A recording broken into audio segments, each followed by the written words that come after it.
Jacob Kirkbride, SAFC Fan TV. I'm absolutely delighted to welcome Nathan back to the channel. It's been a while, hasn't it? It's been a while, yeah. I've been working, doing university stuff and getting involved with some been very busy recently, haven't you? Yeah, been doing a lot of other projects for university or whatever. At the moment, I'm doing one for a dissertation at university, doing on the SP Barbering Academy. Yeah. So that's going to be good as well. Yeah, they're a very good barbers, by the way. Yeah, check them out in Sunderland. Trims done from there. A quid. Get them done. We'll leave a link in the description. Hopefully they will. Top skin fades. Obviously, you're not as regular on the channel as you were at the start of the season, but I feel like obviously you've had a bit of time off away from the stadium with like being back to a game. Obviously, just to remind everyone, this is recorded after the Ipswich game and before the Rochdale game on Tuesday night for any confusion. What was it like returning to the promised land on Saturday? It feel like you just hadn't been away? In a way, yeah, but in a way it had changed a little bit. There was a bit more passion in the South Stand, something I hadn't seen before, like not bad, but like in a weird sort of passion in there as well. It was just a bit different going into it. Not much has changed really. Yeah. Obviously, I know Way Philly's downstairs now at the Way Chief, which has changed slightly because that was it was upstairs. I think upstairs is where it needs to be, like downstairs. Although there's lots of people there, it's a bit shy, like.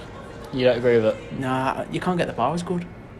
No, I mean upstairs you'll get the bar quite easily. Yeah, I mean, getting to the bars are pretty much a nightmare in that pub in general, I think. Yeah, but, downstairs is a nightmare, but upstairs you could have still a bit of a nightmare, but you still get a drink. If you get a drink now, go to the bar, you wouldn't be served for it was a quality pre-match show, I must say. I mean, there was a couple of these decent Ipswich fans in the Wheat Chief on Saturday as well. I wasn't there. I wanted to go, but my cousin and Andy decided he was going on the morning, and I only decided about 10 minutes before he came over. I was like, all right, I'll go. Yeah. How would you sum up the atmosphere in the Roker end now? Obviously, we're coming up to a year since they brought in, was it the flags, before the game? Do you think that was a positive move in the end? Yeah, I remember when they brought the flags in as well, because I think it was a week before, it might have actually been the week that I seen one of my cheating extras. It was now my cheating extra, but it was around about that time as well. But I remember when they brought the flags in, it was really good. It had atmosphere a little bit. It was sort of something that, families could see. It's nice to say that. You see all these pictures from Anfield and St James where they have the flags on. It looks really good. For something to be doing that as well is brilliant. Yeah, I don't agree. I feel like the main reason, obviously, with the Roker end, it's called now, when it was introduced like a family section, wasn't it? So people can bring their kids along, and I feel like at times on a match day now you just see too many disagreements in there. I feel like that shouldn't be the case. It is going to be like that because a lot of people who do sit there go at the away days, so they are very passionate fans themselves. They live for Sunderland, the hardcore fans there, so you are going to see the fights there after a few pints and maybe a few disagreements and a few wrong decisions by the referee. You're going to see that, but it's part of football. We can't completely get it out of it, but we can try our best to. It's football really. Do we need to have a fight over anything? Yeah. But there's that debate obviously about they want the away fans moved back to that section that they were in when the stadium first opened, obviously, because you look at the Pompey incident last season with the flare when they came up to the stadium. I can see the argument in putting them back down there. It does add a bit of atmosphere to the ground, but everyone's forgetting that we live miles away from everyone. Sunderland, I think, is the most northern team in the entire AFL. I might be wrong on that, but I think they are. So it is hard for a lot of fans to get there, especially like Portsmouth. Could you imagine them coming all the way up to Sunderland, do that trip, and you'd have half the away end empty? It wouldn't look good on cameras, would it? Nah. But on to the main reason for this video. Obviously, we're going to be reviewing our business that we made this January in terms of getting players in. Obviously, we managed to get 5. How do you think business has gone in general? I mean, I think personally, in terms of what we got, and you look at the Donald situation trying to sell up, it could be a lot worse. It could have been. We've seen sort of similar situations with Ella Short. When he wanted to sell up on the club, he didn't. He said he wasn't investing in anything. He had to rely on loans, and a lot of those loans weren't good enough. We sort of end up in a similar situation where we haven't spent much money, although the signs they did bring in were decent. We've got the likes of Kyle Lafferty who's come in, who I think is going to be really good for Sunderland. Yeah. On to obviously the first, Kyle Lafferty.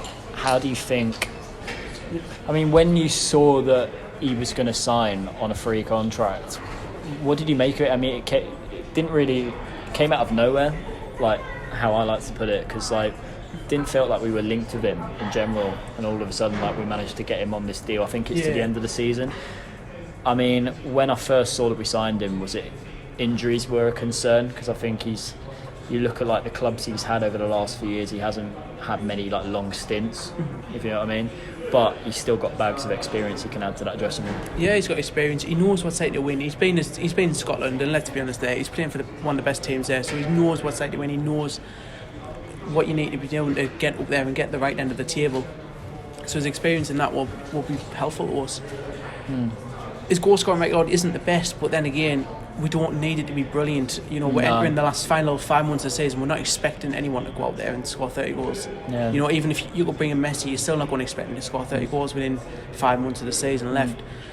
So he's going to be a good signing. But again, he's not going to like give you bags of goals. His injury record, as you mentioned, isn't the best. But then again, you're not going to get very many perfectly fit footballers out for free. He was international level though. He was really good for Northern Ireland, wasn't he? Yeah, international level. Obviously, that goes for him as well. He's good international. He gets the Northern Ireland squad regular. Then again, this is a squad that Will Grigg also gets in regular, so that could be debated. But he's going to be decent forward. It's going to put a bit more competition as well for the likes of Charlie White to step up. Yeah, obviously still very short of match fitness we've seen from like the last few games, but he does like to put himself about, and he like his physicality alongside Charlie White's as well, sort of what led to us getting the victory against Ipswich, I felt. Yeah, it was good. You come on the pitch and he changed. You don't know what he'd done, but it changed the game. But Charlie White as well for Maguire's goal goes unrecognised. The contribution he made at that, and it sort of come from nowhere. Maguire's goal really.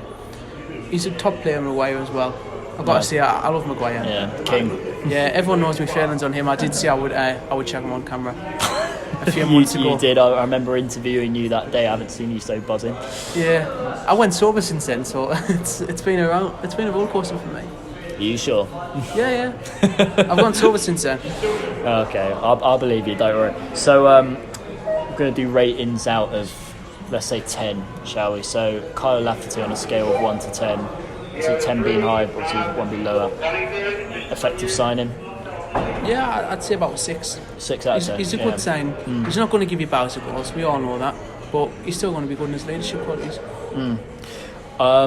Then we got Josh Scowen in from Queen's Park Rangers. I play football with a QPR fan back home in London, and he said, like, we've got ourselves a very physical midfielder, like, very dirty, likes to put himself about. He likes to kick people. Yeah, a bit like when we signed Lee Cattermole, and then obviously it died, like his disciplinary record died down a bit towards the end. But the main fear I have with this is when we've got Max Power in, he was getting bookings, and I think he got 2 send-ins off in the first 3 months.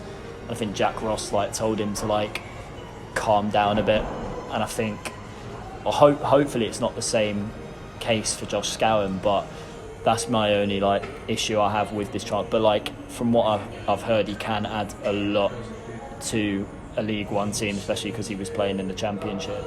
And you look at, he scored a goal a couple of weeks back against Sheffield Wednesday, I think, in the FA Cup. It was a chest and then a volley straight into the top corner. It was a wonderful goal. Yeah, he's a Championship midfielder, so he's again took a step down like Kyle Lafferty has. Like you say, he's a physical lad. He likes to get involved. He likes to kick people, and that's what, as much as it sounds dirty, but that's what you want. You want someone who's going to get into it. And if he gets yellow cards, so what? If he gets red cards, so what? I would say that as long as he's not getting them consistently, then fair enough. Yeah, it's a difficult one with that, is because obviously if he's really playing well, getting assists and stuff as well, if he is still got that same side of his game to him where he is getting bookings and potentially sending offs as well, that could affect the team, because we'll need him playing to show his qualities. So, but I think he'll be in terms of, this is what I'm going to lead to now, who would you like to see drop out if he is going to be a first team regular in that midfield? I think Dobson's got to drop out. He didn't impress me on Saturday. He looked very weak. But then again, every player can have an off game. Yeah, he is young though, isn't he? Yeah, he's young. He can have an off game. I haven't seen enough of him before that, because I've been in work, uni projects and all sorts really. But I haven't seen what he's been like before then. Yeah. But after Saturday's game, I can't see him, like, I can't justify him going in on Tuesday and starting 11. It's just going to start. What about people saying about Max Power? Should he be the one that drops out? I don't think so, no.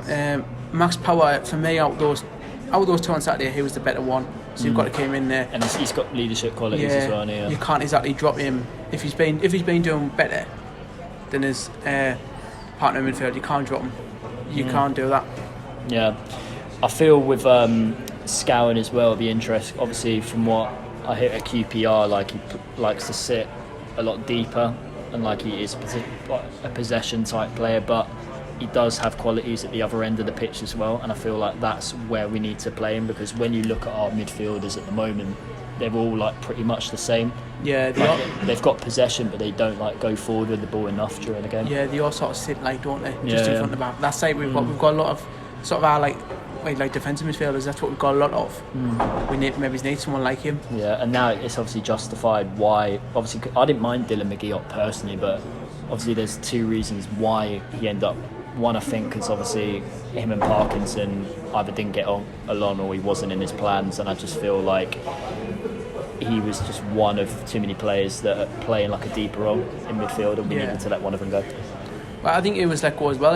He wasn't in Patterson's plans, but he wasn't playing regular as well under Jack Ross. So he had to go really, and he didn't. To be honest, when I seen him play, he didn't really contribute much to the side. That's just my opinion. He didn't really contribute much, but I wish him all the best. Wherever he's gone. Yeah, he went. McGee went to Aberdeen. That was it. I thought it was Aberdeen in my head, but I had his whole club Hibs in my mind as well for some reason. Yeah, so I didn't want to mix them up on camera. Players leaving, obviously, it's a shame it didn't work out for Mark McNulty. He went back to Hibs. I think he's only on a loan deal to the end of the season. I think, obviously, I liked him when he first came. He did chip in with the odd goal and stuff, but I think it was just like too many injuries let him down. Yeah, that was again for me. I watched him for a few months before I went off and done all the stuff. But when I watched him, he did, like you see, contribute assists, goals, but he was getting injured quite a lot. And really, do we need that in a promotion season? No, because this is a season now where Sunderland need to get promoted. Yeah. They can't afford to be in another season in League One. It's obviously like there's rumours knocking about of like this is the last season on terms of the parachute payments, isn't it? Yeah, it's the last season we've got of those. And let's be honest here, we can't run a Premier League ground, a Premier League training facility on a League One budget. It just can't be done. No. Obviously, sorry, I'm going through my notes here. Take your time, a little bit mixed up here. Josh Scowen, so out of 10 in terms of an effective signing. 7 again. I'm going to go for a 7. Yeah, I'm going to go for, I'll say an 8.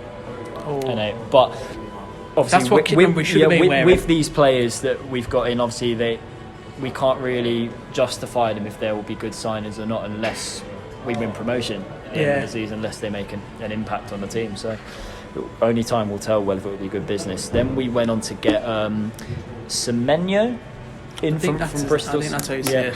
When I went to watch us play down at Portsmouth, he came off the bench, and he has got a lot of talents about him. He does like to show trickery in the final third. He does like to potentially take on a full-back, but I think it's just like a lack of experience at this moment just lets him down. And I think he'll be. Don't get me wrong. I think he'll be a brilliant squad player, good addition to the squad. But I just think he just needs more time to develop, a bit like Kaz Sterling from last season when we got from Spurs. Well, again, these young players are going to come in. They're not going to be brilliant players, not going to be finished articles. He's got a lot of pace, which is always good for us because Sunderland haven't had any pace. For a lot of seasons now, they haven't had much pace. Yeah, in terms of that, obviously, for how you like us to play, you're obviously a big fan of pace in the side. Would you think Watmore has been frozen out a little bit too much this season? Yeah, but for me, he would have been gone at the start of the season. It's not me being harsh on him, it's just his injury record. It goes against him, especially this season. I think he come on against, who was it? They were on Sky a few weeks ago. I think it might have been Doncaster. Yeah, on the Friday night. Yeah, he played well in that game. I feel like when he came off the bench, he felt like he wanted to prove to the manager why he still has a future at this club. He did, but he come on, and I think he got pushed down, and he was injured. He was out for the next game, wasn't he? And it was just that's just typical. really, it's typical of that to happen. It was just sort of a bit of a joke. I think that was I think that might have been an early. He came on against Pompey, I remember. But so it wasn't not. It wasn't an injury concern. So they brought him on. I think later than usual. Like if he didn't have that knock, he would have come on like sooner in the second half. But the debate with Semenyo, like obviously, which I think is very harsh because like it's too early to judge players at his age. They just feel like he'll be like another Duncan Watmore. Yeah, like, you don't want to judge them again because you are young. Yeah. You haven't seen them much, so you don't know what like. But apparently his position though is a striker. But there's the debate like Duncan Watmore's now a winger, but was it for the under 23s he was playing as a all-round striker, or was it just a number 10? Well, Bahraini as well was playing as a striker, wasn't he? But then converted into a winger. So it doesn't matter really. As long as he plays good, as long as he's well. There's some clips I watched when he was playing on loan at Newport County. He does look like a player that has got a promising future, which I feel like obviously clubs in League One do need to take chances on these type of players, but I just feel like in like down in League One now, like people don't really like the standards improve so much. I feel like it's just in terms of physicality and like keeping fitness levels up, they just need obviously get as much minutes as they can, but in terms of like getting in the starting lineup and stuff, obviously there's going to be a lack of opportunities for that unless it's like something really special. This league is one of the all the AFL league really. Every league in the AFL is a really tough league because you're playing sometimes 2 and 3 times a week, and it gets really on your fitness. It's a very physical league as well. No, it's possibly the hardest leagues to play in. You know, we have a look at League One this season. Sunderland were close at the bottom of the table, weren't they? Yeah. I think they were 2 points off the bottom 3 at one stage in the season. They win 3 games and then they're in the top 6 again. So it tells you how competitive this league is. Then again, it is a very physical and competitive league. The rotation is key in this league. Yeah, I feel like also like the standard of defending as well. I mean, we've now seen like a few Premier League clubs looking at League One defenders because like they know how to like put. I mean, Wolves signed that Rochdale fullback who scored against Man United in the league. Yeah, they've loaned him back to Rochdale for the end of the season, but he was I think he plays like a wing back, but he can like attack and defend at the same time, and there's not many fullbacks down in the lower leagues that can do that, and I think he's got like a promising future as well. Well, look at Jack Clark from Portsmouth. They bought was it from Brighton bought him, didn't he? And then they've loaned him to Derby this season, so the standard is improving. This is a big chance for a lot of young players as well, just to get some minutes as well and get more experience playing like with proper blokes there, rather than like playing the under 23s where they're playing against the kids and sort of their age group. They, get them out playing there with the men. Yeah, absolutely. So Semenyo out of 10, what would you say? I haven't seen enough of him yet to rate him highly, so I'm going to say a 5. Yeah, 5, 50-50. Yeah. Then Bailey Wright, the centre back from Bristol City. I think this could be a promising signing, but I just feel like the way how he was brought into the team was a little bit weird because like he dropped Ozturk, who I think was playing quite well, and I thought that was a bit harsh that he was dropped, but Bailey Wright was brought in, like his debut was a 1-0 victory at Tranmere on like an awful pitch on a freezing cold Wednesday night. Yeah, and obviously a clean sheet in that, and obviously that night, like I don't know how really the game went ahead because obviously their pitch was awful, to be fair. I seen it on the FA Cup when they played Man United. I thought there's no way that pitch can go ahead. I mean, I live in County Durham, right? It's not the best area, but I've got better pitches out there, really? Outside my window than I had a Tranmere. Like it does make you wonder, how does that game go ahead? This should really be told for that. Like, there's no way it was more mud than grass there. Yeah. So it is tough conditions, but he did pretty well on his debut, and he impressed us as well on Saturday. Yeah, he does look like he can adapt in like a back three very well. Yeah, it was harsh dropping Ozturk, like you say, though. But then again, Willis and Ozturk had been playing well together for a number of weeks. Yeah. So you were going to have to drop one of them, and either one, it was going to be harsh for them. We've got like a mix of when you watch us play now, like Bailey Wright does like to show his physicality a lot. Jordan Willis likes to bomb forward with the ball more, and like Tom Flanagan likes to be fair, like he made a very misplaced pass in the first half, but Flanagan on Saturday against Ipswich, I thought in terms of keeping the ball in the second half and like finding a teammate, overall he's not too bad at doing that. Can Flanagan maybe play that Kirkhoff role? I think that'll be a bit too far. Put him like personally. defensive midfielder, but like as a defender as well. Sort of like Kirkhoff used to play. I think he was in the back three in the first half. He was on the left of that, and like I don't think it worked very well for him. I think when he was moved like more to the middle, I think because like finding a teammate, he's calm and composed under pressure for a centre back who's got like a lack of pace. But this time, like Flanagan, like. People when they see the starting lineup, fans now they're like nervous on edge that Flanagan's playing. But like to be fair, in a lot of games this season, like obviously because you look back at some of his poor performances at the back end of last season, I feel like how he's played, he felt like he's had a point to prove, and like he has improved in a lot of games this season. He passes the ball well. I will admit that he does pass the ball well. He finds like players like you say, he finds them pretty easy. But for me, defensively, he's not the best. It's not a long term, is it? Yeah. And that's why I think Wright has come in to like potentially replace him. But then again, like, do we really need Tom Flanagan long term? Like I said, like this is going to be the promotion season of League One. You know, you sort of need those. If you're getting promoted this year, you're not going to sort of want him round the first team next year. It's good we've brought in signings to like look to the future, like Championship players like Bailey Wright and Josh Gowan. There was a clip I saw on Twitter of it was like a ball that just dropped down from the air in a Bristol City home game, and Bailey Wright absolutely clatters into someone. But it was like two players running. Wright was one of them, and like I'm surprised he didn't get. I can't remember if he got knocked unconscious or not. But like it just shows that we need centre backs like that are vital in this league. Yeah, you definitely need players, and they're looking for the future, like you say as well. He's a solid sign. I was really impressed with him on Saturday, and honestly, I couldn't think of anything that he'd done wrong. Australian international as well. He was brilliant. Bailey Wright out of 10. I want to say 9. 9. Yeah. I'll go an 8. Just because I feel like he's done well, but he needs just like a couple of more games to like really prove why he's someone who should be starting regularly. And another one we got in, which I think's the final one. I just have to double check quickly. The final signing we managed to get in is Declan John, on loan from Swansea to the end of the season, who plays as a left wing back. Do you feel like with his signing, he was brought in?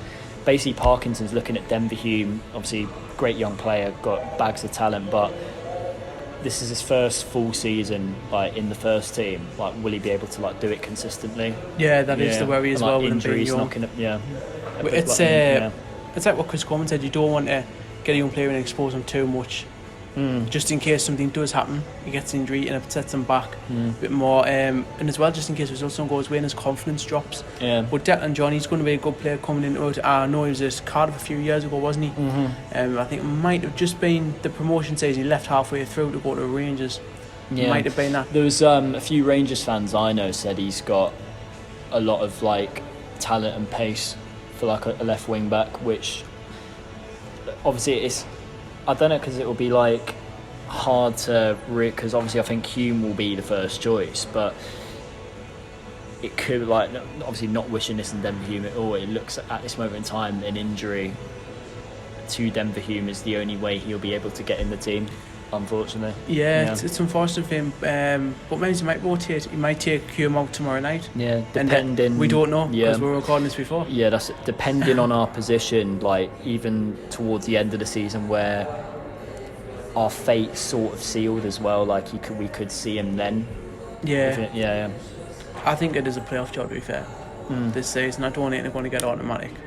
I can't say that. You don't have confidence. I can't say that. I think they're just too far behind now. I know we're only a couple of points out, but you've got to think as well. You've got to hope on them losing to gain ground. I mean, I've said this to like the table's messed this season, is it? Simply because of obviously Bolton didn't play the first few games because they couldn't, or did they play the first few? No, Bolton Bury didn't play any games at all, and they ended up getting kicked out by the EFL, and then Bolton were like the other way around. They did play it, but obviously they had to put out reserve teams. Yeah, Bolton played, but then I think it was one game they didn't. Yeah. So they were like on, but like I say, they were playing youth teams. So a lot of those teams that I've gotten for like 5-0 wins against them, it's a bit unfair as well, considering like, you know, someone's got to play them with a full strength team with a lot of new signs in and get the 1-1 draw away at them.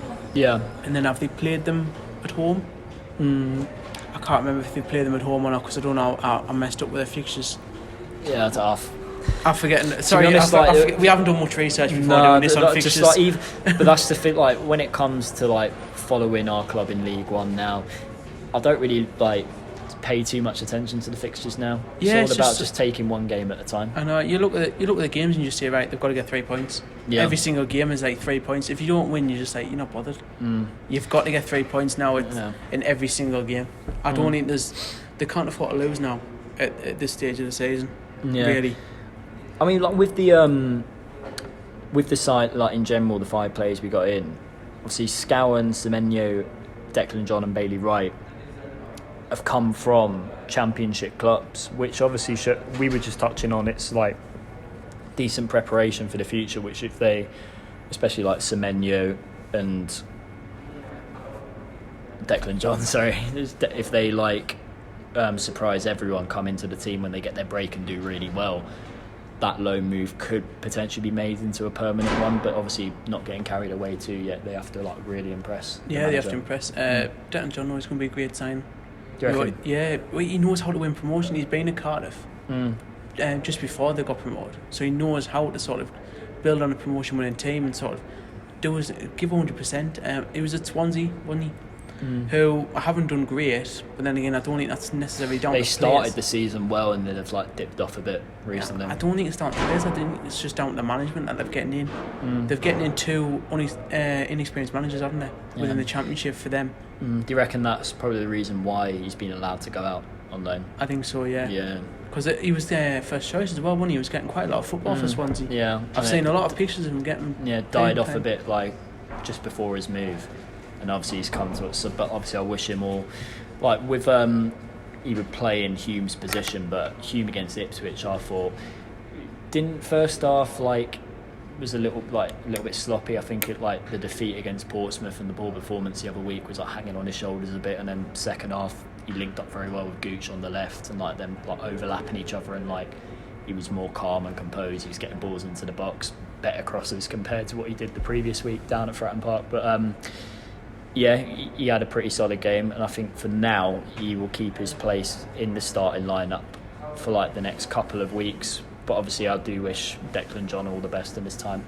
Yeah, he's got at the club. Maybe there's an option there to maybe push O'Neill a bit further up the field as well. Well, obviously, I've said that Hume at the start of the season can't play in a 4, and now he's starting to prove everyone wrong. He can play in this wing back role.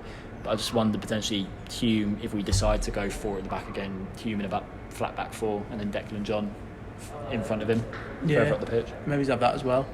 It's options you can have as well. It's another option there for the squad, which is obviously great. You know, you've got squad depth there. Yeah, which is brilliant. So Declan John out of 10. Again, I haven't seen him at what he's going to be like in League One yet. Based off his Championship ones, I'm going to go for a 6. A 6. I'll go for I'll say a 6 as well.